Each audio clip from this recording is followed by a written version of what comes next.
Hello friends, welcome back to my channel মলিনাস ব্লগে। তোমাদেরকে অনেক অনেক ওয়েলকাম। আশা করি তোমরা সবাই সুস্থ আছো, ভালো আছো, আর আমরাও খুব ভালো আছি। তো বাংলাদেশ থেকে ভারতে ফেরার পরে এখনও পর্যন্ত তোমাদের সাথে ভালো করে কোনো ব্লগ শেয়ার করতে পারিনি, কারণ তোমরা তো বুঝতেই পারছো আমাদের মনটা একদম ভালো নেই। তো সবাইকে ছেড়ে আসার একটা শোক, সেই শোকটা আমরা কাটিয়ে উঠতে পারছিলাম না। আর বাংলাদেশ থেকে বাড়ি আসার পরে আমার মায়ের শরীরটা একটুও ভালো ছিল না, তাই কয়েকটা দিন মাকে নিয়ে একটু ব্যস্ত হয়ে পড়েছিলাম। এখন সব কিছু ঠিক আছে।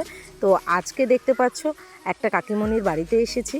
তো এই কাকিমার আজকে 25 বছরের বিবাহবার্ষিকী, তাই আমাদের সকলের নিমন্ত্রণ ছিল বাড়ির। তাই ভাবলাম এই বিবাহবার্ষিকীতে এসে একটু এনজয় করি আর তোমাদের সাথে শেয়ার করি, তাহলে হয়তো মনের দুঃখটা ওভারকাম করতে পারবো। তোমরা ভিডিওটা স্কিপ না করে পুরোটা দেখতে থাকো, আশা করি তোমাদের ভালো লাগবে।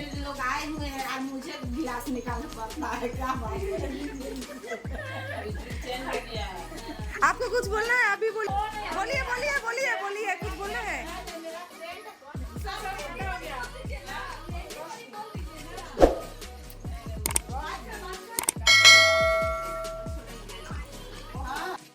তোমরা তো দেখতেই পেলে আমার যে কাকিমার বিবাহবার্ষিকী আজকে, সেই কাকিমাও কিছুটা কথা বললো তোমাদের সাথে। যেহেতু আমি বললাম আমার ইউটিউবে চ্যানেল রয়েছে, কাকিমা তুমি কিছু বলো, সেই কারণে বললো। আর আমরা সবাই মিলে খুব মজা করছিলাম এখানে। আর এই যে কোল্ড ড্রিঙ্কস দেওয়া হয়েছে, তো একটু কোল্ড ড্রিঙ্কসও খাচ্ছিলাম। তো সবাই মিলে এখন গায়ে হলুদ হবে কাকিমার, তো সেই কারণে সবাই হলুদ শাড়ি পরে চলে এসেছি আর একটু মজা করছিলাম। সত্যিই বন্ধুরা, বাংলাদেশ থেকে ফেরার পরে আর এরকম একটা বিবাহবার্ষিকীর নিমন্ত্রণ পেয়ে সত্যিই মনটা খুব ভালো লাগছে। এটা কিন্তু আমার বাবার বাড়ির একদম সামনের বাড়িটা। তো আমি এখনও পর্যন্ত শ্বশুরবাড়ি যেতে পারিনি, আসলাম বাংলাদেশ থেকে সবে 2 দিন হলো। আর আজকে কি কি করি না করি সবটাই কিন্তু তোমাদের সাথে শেয়ার করব, তোমরা কিন্তু ভিডিওটা দেখতে থাকো। আর এখানে কাকিমার সব বান্ধবীরা এসছে আর আমিও ছিলাম সঙ্গে। তো এখন যেহেতু গায়ে হলুদ হবে, তাই সবাইকে হলুদ শাড়ি পরে আসতে বলা হয়েছে। চলো এবার গায়ে হলুদের জন্য রেডি হওয়া যায়। আর এই দেখো গায়ে হলুদের জন্য সব এখানে প্লেট সাজিয়ে নিয়েছে। আর এটা ভেবে ভালো লাগছে বন্ধুরা, কাকিমার যে 2টো মেয়ে আছে তারাই কিন্তু সব কিছু অ্যারেঞ্জমেন্ট করেছে। আর এই দেখো কাকা সামনে আসছে আর কাকিমা আসছে সিঁড়ি থেকে উঠে। তো চলো এবার ওপরে যাই, আর ওদের কি নিয়ম আছে সেটাও তোমাদের সাথে শেয়ার করি। আর তার মাঝখানে একটা কথা বলি, তোমরা কিছু মনে করো না, আমি কোনো দিন কিন্তু বিহারিদের বিয়ে অনুষ্ঠান অ্যাটেন্ড করিনি। এইটা হচ্ছে আমার ফার্স্ট টাইম। তো বিহারি বললাম বলে কেউ কিন্তু খারাপ মনে করো না। আমার যে সকল বন্ধুরা ভিডিওটা দেখছো, প্লিজ তোমরা কিছু মনে করো না। আর এই দেখো এখানে কাকিমা আর কাকুকে বসানো হয়েছে, এখন গায়ে হলুদের পর্ব চলছে। ওদের কিন্তু এরকম নিয়ম। আর গায়ে হলুদটা যেহেতু হচ্ছে প্রথমে নিজের গালে মেখে তারপর বর বা বরের গায়ে কিন্তু লাগাতে হয়, এটাই হচ্ছে ওদের নিয়ম। তো ভাবলাম একটু একটু করে তোমাদেরকে সবটাই দেখাই, যেহেতু আমি কখনো দেখিনি, তাই ভাবলাম তোমাদের সাথে শেয়ার করাটা আমার দরকার। তো তারপরে মাথায় একটু ফুল ছিটিয়ে পরে টাকা দিয়ে এইভাবে আশীর্বাদ করতে হয়।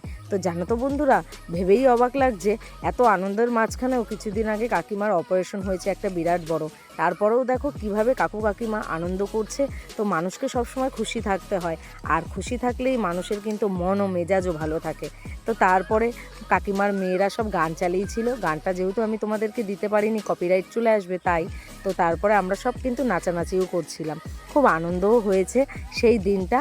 বাংলাদেশ থেকে ফেরার পরে এরকম একটা অনুষ্ঠান পেয়ে কিন্তু সত্যিই মনটা ভরে গেল। তো চলো এবার বিকেলে দেখাই তোমাদেরকে।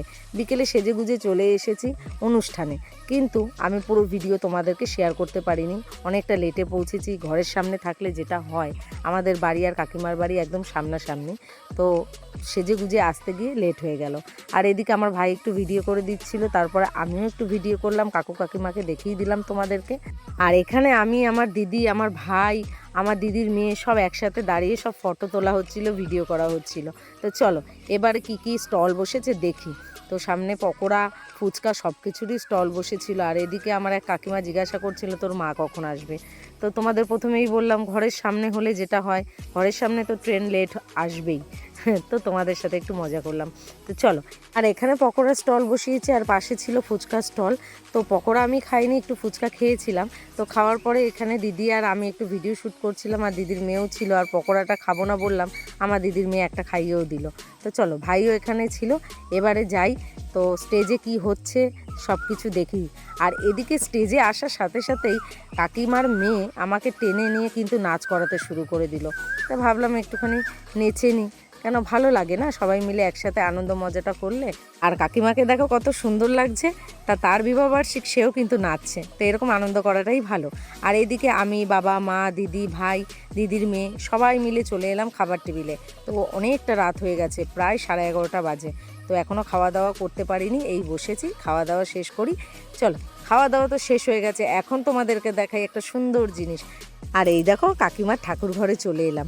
তো এই শিব ঠাকুরটা শিব পুজোর দিন প্রতিষ্ঠিত করেছে, তো তোমাদের কেমন লাগছে অবশ্যই বলো। তাই ভাবলাম একটু ঘুরিয়ে তোমাদেরকে দেখিয়ে দিই। ভিডিওটা আর বড় করব না, বাংলাদেশ দিয়ে আসার পরে এই ব্লগটা করতে পেরে কিন্তু আমার খুব ভালো লেগেছে। তাই সবাই আমার চ্যানেলটি সাবস্ক্রাইব করে দিও, আমার পাশে থেকো। আর দেখা হচ্ছে নতুন একটা ভিডিওর সাথে।